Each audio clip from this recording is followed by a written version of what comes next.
Tonight, the New South Wales Premier issues an apology. Gladys Berejiklian saying sorry to anyone affected by the outbreak caused by the Ruby Princess cruise ship debacle.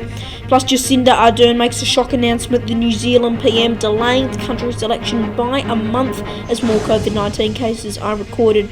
Also tonight, Donald Trump pays tribute to his brother Robert, who died last week, aged 71. I've been studying kindness for the past 17 years on this show. The scandal at The Ellen Show deepens. More people come out alleging a toxic culture of bullying and harassment in the workplace. And our graphics are brand new. Everything changes as of today. Ticker TV celebrates their first birthday with a brand new on-air look. 6 News starts now.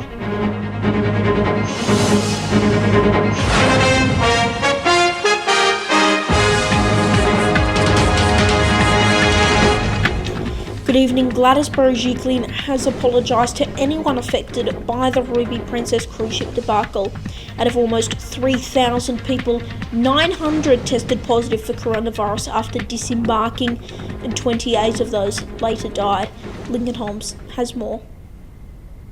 An apology that's come too late for over 55 families impacted by the Ruby Princess. Can I now apologise unreservedly to anybody who suffered as a result of the mistakes that were outlined in the report? New South Wales Premier Gladys Berejiklian apologised to everyone and everyone's families that the Ruby Princess has impacted since it docked in New South Wales in late March. Also because subsequent to those mistakes and subsequent to the way in which that issue was handled, New South Wales prevented, I think, up to 13 or 14 other cruise ships from docking in Sydney. She also thanked her team that are helping in the ongoing investigation into the Ruby Princess debacle.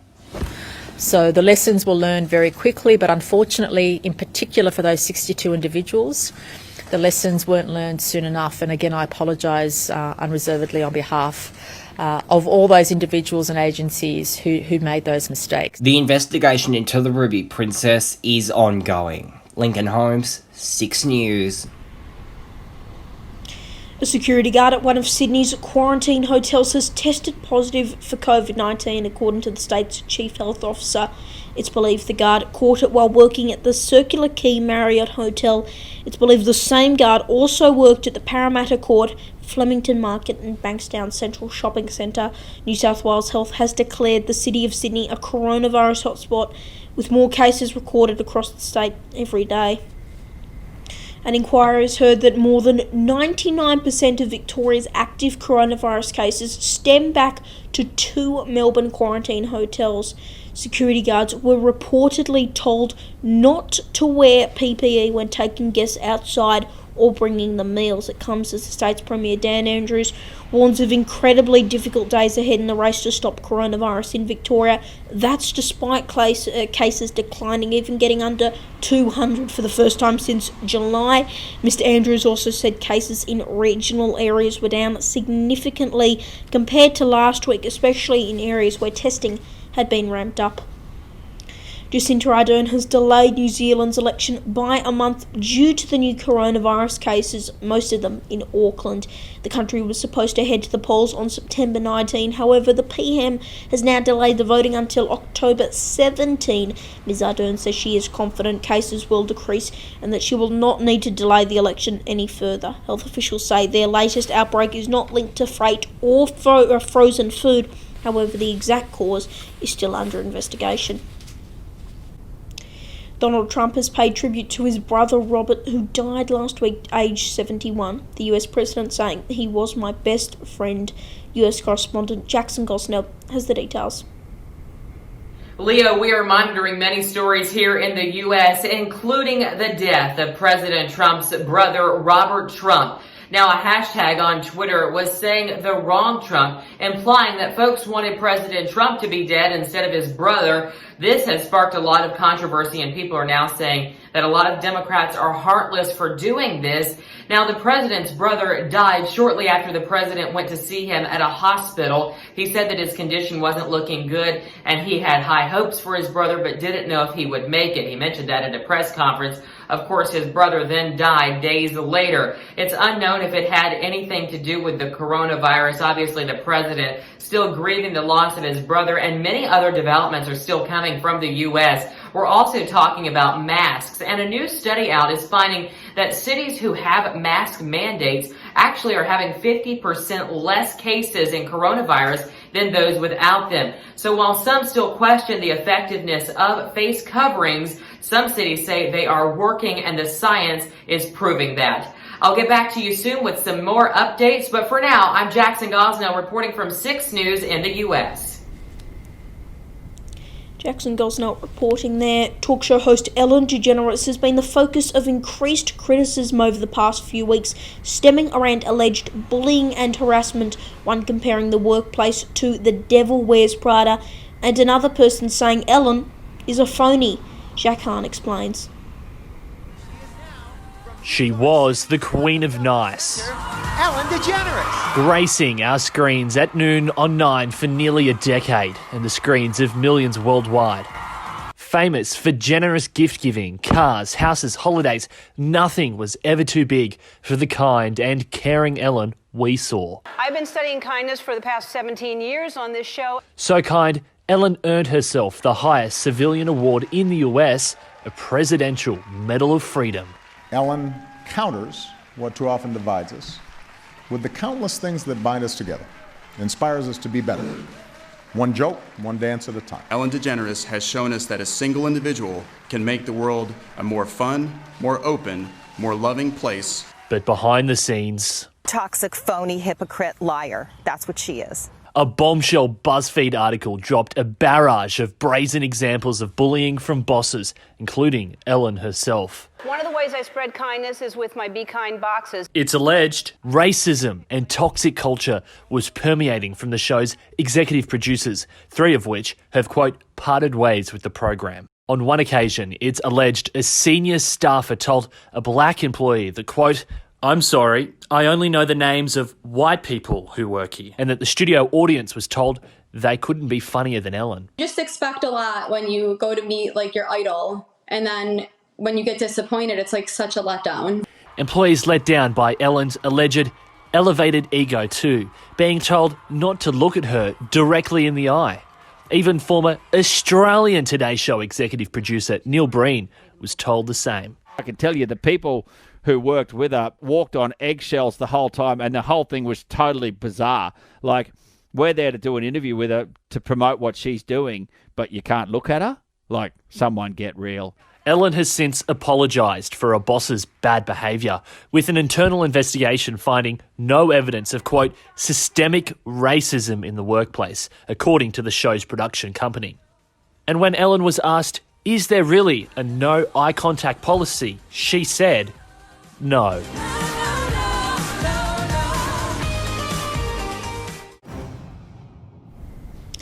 Alright, and Chief Reporter Jack Hahn joins us now with some developing news on the same story. You know, we've seen some pretty extraordinary claims made there, but will Ellen be returning to our screens?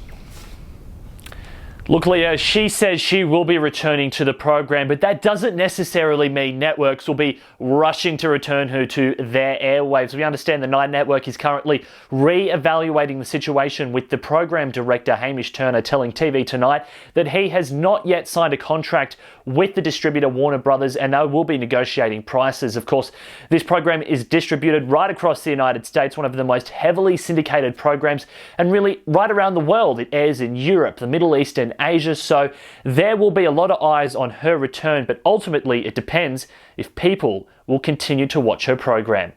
Leo.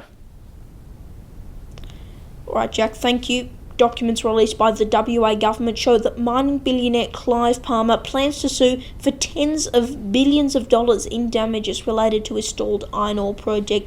It comes amid more calls for Mr Palmer to apologise to the state's Premier Mark McGowan over his offensive remarks made against the state government. WAMN reporter Helene Fung explains. Premier Mark McGowan said he expects Mr Palmer to challenge the unprecedented legislation that blocks his $30 billion legal claim. We're very confident of our position, but obviously he will litigate. That's what he does. In an extraordinary move, the Premier told the public to expect that any criticism of the state government is funded by the billionaire. Just say to all West Australians, whenever you hear anything negative about me and the government, Clive Palmer is paying for that with your money. With your money. Money that comes from this state. Deputy Premier Roger Cook was less than impressed at Mr Palmer's comment against the WA government and called for the businessman to apologise. Quite frankly, that's embarrassing, and Mr Palmer should apologise to the Premier and indeed to members of the Jewish community. Scott Morrison has backtracked and said that a potential COVID-19 vaccine would not be mandatory, despite early saying that it would. If a successful candidate is found, the government hopes that 95% of people will be vaccinated. Some, however, say they will not take it, including One Nation leader Pauline Hanson. I'm not happy about this. I'm quite angry about it because you have no right to say I have to have this vaccination, because I tell you what, I won't be having it. I don't have the flu vaccination. That's my choice. It will be my choice what I do. Meanwhile, it comes as Anthony Fauci says a vaccine would not be mandatory in the US. Despite stage 4 restrictions leaving Melbourne's roads empty, a construction blitz is underway with works to be completed on level crossings and the Westgate Tunnel. Some, however, have complained about the noise. However, Transport Infrastructure Minister Jacinta Allen says the works can continue supporting thousands of jobs at a really important time. Buses will replace trains on a number of tracks going into September as construction continues to upgrade those tracks. The Border Watch News has shut its doors and stopped the production of 3 mastheads, leaving 38 staff redundant. It's another devastating blow for the media industry. Many took to Twitter to express their sadness, including newsreader John Hunt, who wrote that the closure is a reminder to buy the local papers, watch the local news, and listen to the local radio, because once it's gone, it's gone. The paper began in 1861 and has continued for 159 years. And Southern Cross Austereo has also confirmed that they have axed 19 breakfast radio shows in regional Australia, coming amid more cuts at Hit FM. A spokesperson for this company declined to tell Radio Today exactly how many jobs will go. We're going to take a quick break now. Coming up next on 6 News, Qantas posts a near $3 billion loss due to the pandemic, plus the latest sport with Derby Travers as Tom Lynch escapes suspension. Also, Death Valley in California reportedly records the highest ever temperature recorded on Earth, and Ticker TV celebrates 1 year on air. Stay with us. 2020 has been one of the biggest years in our lifetime. Calls for police reform across the country, a global pandemic that has changed the way we live, and the upcoming election that will shape America. As the U.S. gets ready to decide who will lead the country for the next 4 years, we'll keep you informed with all the latest developments in the race for the presidency. Special coverage and expert analysis only on 6 News. That story went round on late Saturday afternoon. It was broken on that website 6 News. He's only 12 years old, but already Leonardo Puglisi fronts his own news channel. That is incredible. Absolutely inspiring. Leo's fantastic. He's doing an amazing job. He's everywhere. He's breaking stories. That's pretty impressive, Leo. Leave it there for now. We do. I might see him doing a bit more stuff on camera before too long. Very good at what you do, young man. What an amazing guy. This is your studio here. It's a pretty sweet setup you've got. We're following your story. We're rooting for you. He will be the next Karl Stefanovic. There's no doubt about that. Yeah, lovely to see you. And go hard.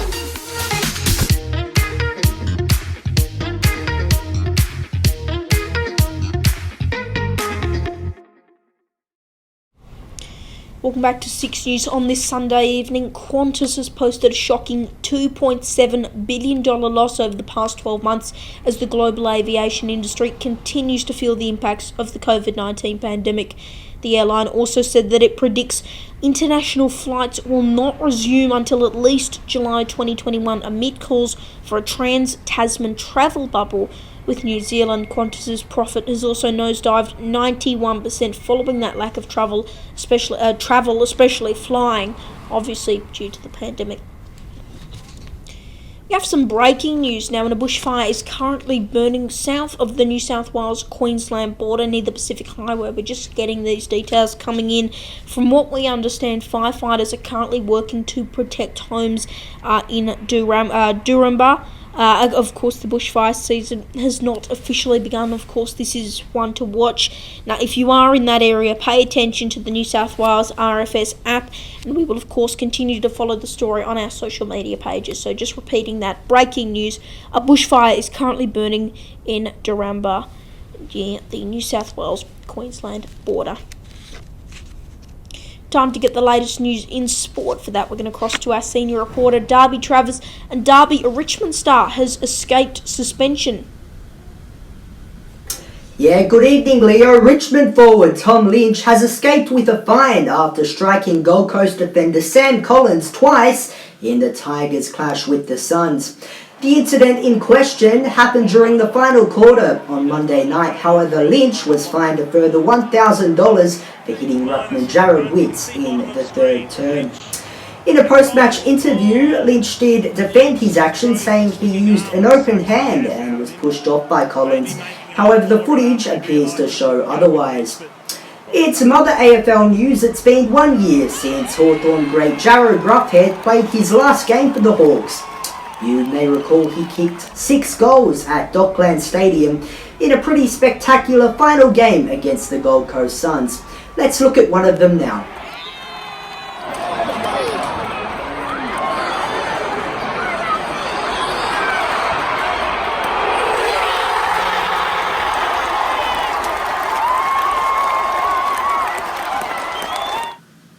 And that was one of the 578 goals Roughhead kicks for the Hawks in 15 seasons there.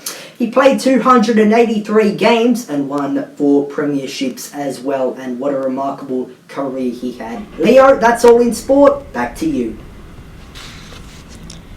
Right, Darby Travers in Melbourne, thank you.